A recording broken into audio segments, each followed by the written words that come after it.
Hello everybody. Class 11th economics के अंदर आपका एक बार फिर से स्वागत है। 11th इकोनॉमिक्स का चैप्टर 9th पर्यावरण और धारणीय विकास अपन ने लास्ट वीडियो के अंदर स्टार्ट कर दिया था और लास्ट वीडियो के अंदर अपन ने अच्छे से देख लिया था कि पर्यावरण क्या है, पर्यावरण क्यों प्रदूषित हो रहा है और पर्यावरण को प्रदूषण से बचाने के लिए हम क्या क्या प्रयास करेंगे। उसमें साथ में ये भी देखा था कि देश में जो ऊर्जा संकट है उसको बचाने के लिए क्या प्रयास कर सकते हैं।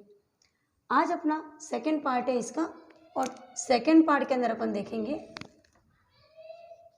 सेकंड पार्ट में देखेंगे धारणीय विकास, जिसको अपन कहते हैं सस्टेनेबल ग्रोथ। धारणीय विकास लास्ट वीडियो के अंदर भी अपन ने इसकी बात करी थी। धारणीय विकास का मतलब होता है ऐसा विकास जो जिसमें आर्थिक विकास तो हो लेकिन साथ साथ के अंदर हम भावी पीढ़ी का भी ध्यान रखते हो। क्यों? क्योंकि हमारी पृथ्वी की एक कैपेसिटी है। हम जब आर्थिक विकास करते हैं तो किसको यूज़ करते हैं? हम प्राकृतिक संसाधनों का यूज़ करते हैं, लेकिन हमारी प्रकृति की भी एक कैपेसिटी है, एक उसकी धारण क्षमता है। यदि हम जनसंख्या बढ़ने के साथ साथ आर्थिक विकास की दौड़ के अंदर हम क्या कर रहे हैं कि पर्यावरण के अंदर उसके जो धारण क्षमता है उससे भी अधिक उसके ऊपर प्रेशर डाल रहे हैं, दबाव डाल रहे हैं। तो जैसे जैसे आर्थिक विकास हो रहा है, जनसंख्या बढ़ रही है, तो हमारी पृथ्वी के ऊपर दबाव बढ़ रहा है और उसकी जो धारण क्षमता है उसके ऊपर प्रतिकूल प्रभाव पड़ रहा है। तो हमें आर्थिक विकास तो करना है, लेकिन आर्थिक विकास कैसा करना है जिसके अंदर हम हमारे प्राकृतिक संसाधनों का जब दोहन करें तो हम ध्यान रखें कि हमारी भावी पीढ़ी को भी ये मिले। ऐसा ना हो कि हम पूरा का दोहन हम ही कर लें और आने वाली पीढ़ी के पास कुछ भी न बचे। तो धारणीय विकास, जिसको सतत विकास भी कहते हैं, इंग्लिश के अंदर उसको कहते हैं सस्टेनेबल ग्रोथ। अब अपन आगे बात करते हैं कि आखिर धारणीय विकास का आवश्यकता क्यों पड़ी। सब कुछ तो ऐसा ही चल रहा था, विकास भी हो रहा है, प्रोडक्शन हो रहा है, देश विकासशील से विकसित की तरफ जा रहा है, देश आगे बढ़ रहा है। तो क्या आवश्यकता पड़ी कि अचानक से धारणीय विकास का कॉन्सेप्ट आया? तो हम देख रहे हैं कि जनसंख्या बहुत बढ़ गई है। अभी अपने ये भी बात कर रहे हैं कि जनसंख्या इतनी अधिक बढ़ गई है, पृथ्वी का क्षेत्रफल सीमित है, पृथ्वी के रिसोर्सेज तो लिमिट है, प्राकृतिक संसाधन तो जो है वही है। तो हमें जनसंख्या को कंट्रोल करने के लिए धारणीय विकास की आवश्यकता है ताकि हमारी जो भावी पीढ़ी है उस तक भी ये संसाधन पहुंच सके। प्रोडक्शन कम और यूज़ अधिक। वर्तमान में भारत के अंदर क्या हो रहा है, जिनका जो संसाधनों का यूज़ बहुत हो रहा है, जिसकी वजह से प्रोडक्शन तो कम हो रहा है लेकिन उसका यूज़ ज़्यादा हो रहा है ना, जनसंख्या बहुत अधिक बढ़ गई है। तो हम प्राकृतिक संसाधनों को बहुत अधिक दोहन कर रहे हैं और उत्पादन कर रहे हैं। तो इसको उल्टा करना है, हमको बैलेंस करना है कि उत्पादन अधिक हो और दोहन कम हो। लेकिन वर्तमान में ऐसा चल रहा है कि दोहन अधिक हो रहा है और उत्पादन कम कर रहा है। तो उस बैलेंस को लाने के लिए भी हमें धारणीय विकास की आवश्यकता है। प्रौद्योगिकी प्रगति वर्तमान में आगत निपुण की अपेक्षा उपभोग निपुण है। वही बात वापस आ गई कि अभी जो अपनी प्रौद्योगिकी की जो उन्नति हो रही है, प्रौद्योगिकी का जो विकास हो रहा है वो उपभोग निपुण हो गया है। मतलब हम उपभोग में तो बहुत निपुण हो गए, लेकिन हमें उसको क्या करना है, आगत निपुण करना है। अर्थात हमारी आगत बढ़े, हमारा उत्पादन बढ़े, हमारा प्रोडक्शन बढ़े। पुनर्जनन जिसको कहते हैं कि हम यूज़ तो कर रहे हैं लेकिन उसको वापस पुनः जनन, मतलब हमको वापस से उसको बनाने की जो दर है, जो रेट है वो बढ़ जाए। नवीकरणीय संसाधनों के ऊपर जोर देने के लिए हम जो प्राकृतिक संसाधनों का यूज़ कर रहे हैं तो हम क्या करें, नवीकरणीय जल ऊर्जा, पवन ऊर्जा, सौर ऊर्जा जो एक बार ख़त्म होने के बाद वापस बन सकते हो, उन संसाधनों के ऊपर अधिक जोर दें। उसके लिए भी हमें धारणीय विकास की आवश्यकता है। कानून बनाने की आवश्यकता है। जब लोग अवेयर नहीं हो रहे तो कानून के द्वारा उन्हें कंट्रोल किया जाए। जैसे अभी भी हमारे बहुत सारे ऐसे कानून बन गए हैं जो मैं अभी आपको इसके प्रयास के अंदर अपन इसकी बात करेंगे। तो नए कानून के निर्माण के लिए भी अपन को धारणीय विकास करना है। प्रदूषण को कम करने के लिए और विधान को कंट्रोल करने के लिए हमें धारणीय विकास की आवश्यकता है ताकि प्रदूषण कम हो और क्या हो जाए, साथ के अंदर विदोहन कम हो। इनका जो कंजप्शन हमने लिमिटलेस कर दिया है उसके ऊपर कंट्रोल हो। तो ये तो बात हो गई धारणीय विकास की, धारणीय विकास की आवश्यकता। अब बात करते हैं धारणीय विकास के लिए हमको क्या प्रयास कर सकते हैं। तो धारणीय विकास के लिए हमें निम्न प्रयास करने होंगे। नंबर 1, गैर परंपरागत ऊर्जा स्रोतों के ऊपर अधिक जोर देना होगा।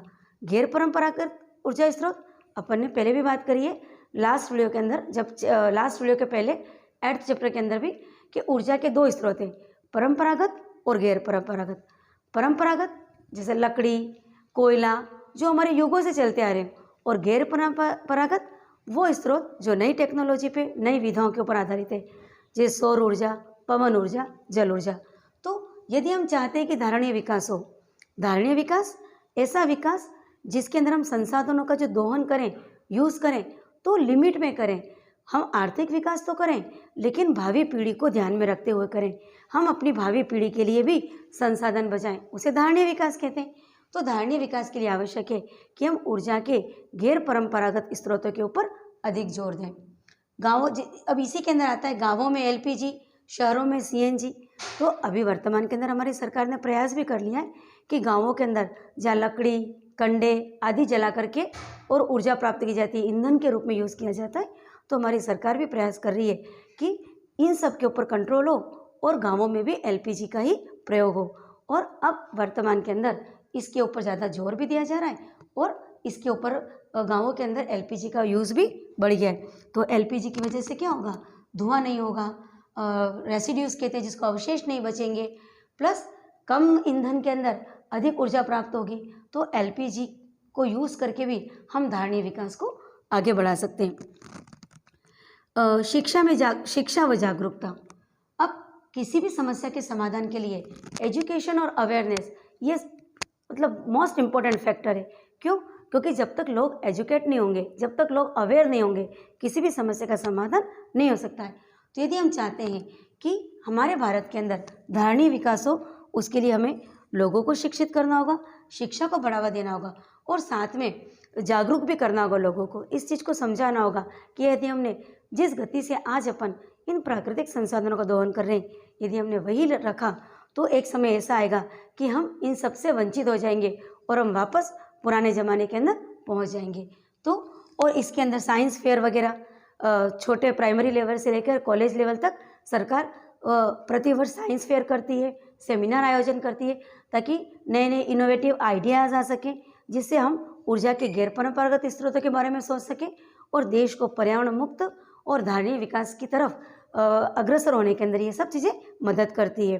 तो सरकार जो होती है इसके लिए स्कॉलरशिप का भी सरकार ने जो प्रावधान रखा है, इन सब का उद्देश्य यही है कि लोग जागरूक हो, लोगों के जो आइडियाज़ हैं, नए नए इनोवेटिव आइडियाज़ हैं, वो अपन को सरकार तक पहुँचे और इसके लिए अपन को प्रयास के अंदर अपना कदम आगे बढ़े।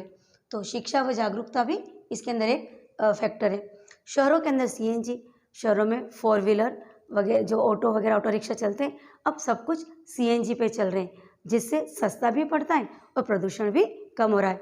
तो सीएनजी इको फ्रेंडली फ्यूल है, जिसकी वजह से पोल्यूशन कम होता है। पवन चक्की, हाइड्रो इलेक्ट्रिसिटी, अपन पहले ही बात कर चुके हैं। पवन चक्की यानी वायु से जो पंखे घूम करके एनर्जी का उत्पादन होना, साथ के अंदर ऊंचाई वाले स्थानों पर जहाँ पर पानी है तो पानी को ऊंचाई से नीचे गिराया जाता है और जिससे उसके अंदर पावर होता है, उससे इलेक्ट्रिसिटी जनरेट की जाती है।